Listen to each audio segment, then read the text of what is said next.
اعوذ باللہ من الشیطان الرجیم بسم اللہ الرحمن الرحیم۔ سامعین عزیز بکر، آج بڑا ایمان افروز واقعہ میں آپ احباب کی سماعتوں کی نظر کرتا ہوں۔ آقائے دو جہاں صلی اللہ تعالی وسلم تشریف فرما تھے۔ صحابہ کا جمع غفیر موجود تھا اور وہاں ایک صحابی آقا کریم علیہ الصلوۃ والسلام کی بارگاہ میں حاضر ہوتے ہیں اور عرض کرتے ہیں کہ یا رسول اللہ صلی اللہ علیہ وسلم، میرے گھر کے ساتھ ایک منافق کا گھر ہے اور اس کے گھر کے صحن کے اندر ایک کھجور کا درخت ہے، اور یا رسول اللہ صلی اللہ علیہ وسلم، جب اس کی کھجور کے اوپر ثمرات اور پھل لگنے کا وقت آتا ہے تو یا رسول اللہ صلی اللہ علیہ وسلم اس کھجور سے جو پھل ہوتا ہے، کھجوریں ہوتی ہیں، وہ چند میرے صحن میں آ کے گرتی ہیں تو میرے بچے اٹھا کے کھا لیتے ہیں، منہ میں ڈال لیتے ہیں، اور جب اس شخص کو پتہ چلتا ہے تو وہ آ کر میرے بچوں کے منہ سے نکال لیتا ہے۔ تو یا رسول اللہ صلی اللہ علیہ وسلم، یہ منظر دیکھ کر میں بڑا پریشان ہوتا ہوں، تو یا رسول اللہ صلی اللہ علیہ وسلم اس سے یہ کہیں کہ وہ اس چیز سے باز رہے۔ تو آقا کریم علیہ الصلوۃ والسلام نے اس کو بلایا، کہا کہ جا کے اس کو بلا کے لے کے آؤ۔ وہ صحابی کے جا کے اس کو بلا کے لے کے آیا اور کہا آقا کریم علیہ الصلوۃ والسلام نے کہ ہاں بھائی، یہ کھجور بیچتے ہو؟ تو کہنے لگا جی یہ کھجور جو ہے اگر کسی آپ اور کا کہتے تو میں وہ دے دیتا، لیکن یہ کھجور میرے بچوں کو، میرے گھر والوں کو بڑی پسند ہے، تو اس لیے یہ کھجور نہیں دے سکتا، اگر کوئی اور کہتے تو میں یہ دے سکتا تھا۔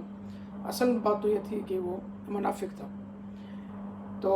وہاں ایک اور جانصار میرے مصطفیٰ کریم صلی اللہ علیہ وسلم کے بیٹھے تھے۔ یہ کیا کہ وہ منافق چلا گیا، تو وہ جو صحابی جانصار مصطفیٰ بیٹھے تھے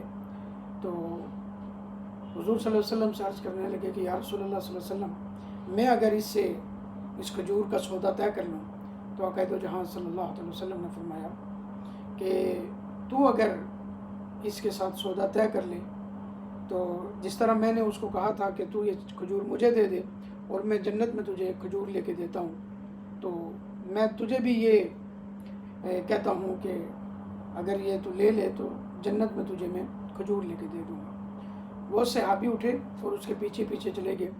اور جب اس کے پیچھے پیچھے جاتے ہیں تو جا کے راستے میں اس کو مخاطب کیا اور کہا کہ ہاں بھائی، وہ جو کھجور جس کا تذکرہ ہو رہا تھا وہ بیچتے ہو؟ اس نے کہا میں نے اللہ کے نبی کو نہیں دی تو تمہیں کیسے دوں؟ تو ان صحابی نے پھر اصرار کیا کہ ہاں تم بات تو کرو۔ تو وہ جان چھڑانے کے لیے کہنے لگا کہ ہاں جی، اگر آپ نے لینی ہے تو اپنا وہ کھجوروں والا باغ جو تمہارے پاس ہے وہ مجھے دے دو اور یہ ایک کھجور لے لو۔ وہ صحابی بڑے خوش ہوئے اور ان کے کھجور کا جو باغ تھا اس کے اندر کم و بیش 700 درخت تھے کھجوروں کے۔ تو جب انہوں نے یہ سنا کہ کہہ رہا ہے کہ کھجوروں کا باغ دے دیں تو یہ کھجور لے لیں، تو اس سے مخاطب ہوئے اور کہنے لگے کہ ہاں یہ جو تو کچھ کہہ رہا ہے تو اس کے اوپر قائم رہے گا نا، پھرے گا تو نہیں؟ تو وہ کہنے لگا جی پھروں گا میں کیسے، ایک کھجور دے رہا ہوں اور 700 کھجوروں کا باغ لے رہا ہوں، تو میں پھروں گا نہیں، آپ اپنے بارے میں سوچ لیں۔ سودا طے ہو گیا۔ وہ صحابی دوڑتے حضور نبی پاک علیہ الصلوۃ والسلام کی بارگاہ میں تشریف لے جاتے ہیں۔ آقا کریم علیہ الصلوۃ والسلام سے عرض کرنے لگے کہ یا رسول اللہ صلی اللہ علیہ وسلم، میں نے اس کے ساتھ سودا طے فرما لیا، میں نے اس کے ساتھ کھجوروں کا تبادلہ کر دیا، میں نے اپنا 700 کھجوروں کا باغ دے دیا، اور اس سے وہ کھجور حضور جس کے لیے آپ خواہش مند تھے میں نے وہ اس سے لے لی۔ تو آقا تو جہاں صلی اللہ علیہ وسلم نے فرمایا کہ ہاں پہلے تو میرا وعدہ تھا کہ ایک کھجور کے بدلے میں ایک کھجور دوں گا، تو اب میں دیکھ رہا ہوں کہ اللہ رب العالمین نے جنت میں تیرے لیے کھجوروں کے باغات سجائے ہیں اور محلات سجائے ہیں۔ یہ انعام و اکرامات ہوتے ہیں آقا دو جہاں صلی اللہ علیہ وسلم کے وہ جانصار صحابہ جو حضور کے کہنے پر آقا کریم علیہ الصلوۃ والسلام کے مبارک قلب اطہر کے اندر جو بات دل میں ہوتی ہے صحابہ کہتے ہیں کہ ہمیں ان کو اس بات کو پورا کرنے کی وہ بڑی اشد جو ہے نا وہ طلب ہوتی تھی کہ سرکار کے زبان مبارک سے کچھ الفاظ نکلیں اور ہم اس کو پورا کریں. یہی معنی فروز واقعہ آپ کی اس باتوں کی نظر فرمایا. دعا ہے کہ اللہ رب العالمین ہمیں صحابہ اکبار رضوان اللہ تعالیٰ علیہم اجمعین کی طرح آقا کریم علیہ الصلوۃ والسلام کے ساتھ بے لوث محبت کرنے کی توفیق عطا فرمائے. وما علیہ الا البلاغ.